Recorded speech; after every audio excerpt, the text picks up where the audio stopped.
こんにちは、さくらです。今日は、ご覧の材料を使ってヘルシーな豆腐ステーキを作っていきます。まずは木綿豆腐を少し大きめに切っていきます。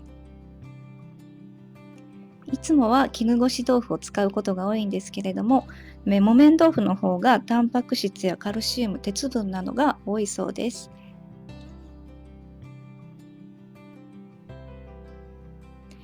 キッチンペーパーで軽く水切りしていきます。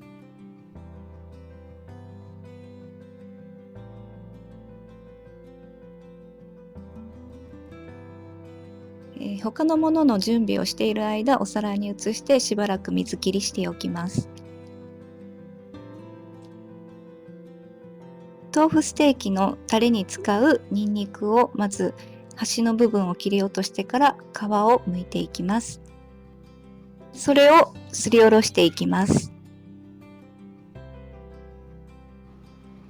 ニンニクをすりおろしたところに醤油大さじ3を入れます。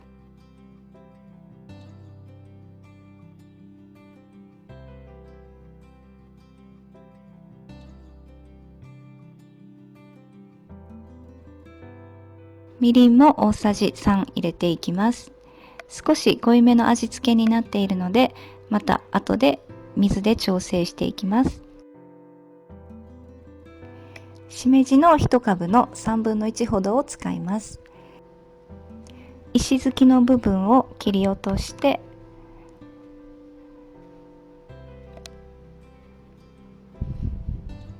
それをばらしてざるに入れておきます。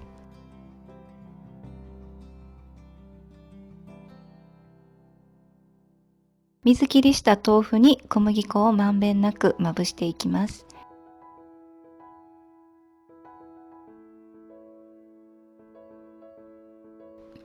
小麦粉をまぶすことでカリッと仕上げることができます。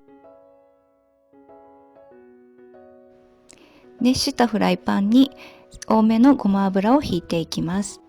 そこに豆腐を入れて中火ぐらいでカリッと焼いていきます。今回は大きめに切っているので全部の面を焼いていきます。これを一旦お皿に取り出しておきます。次にしめじを焼いていきます。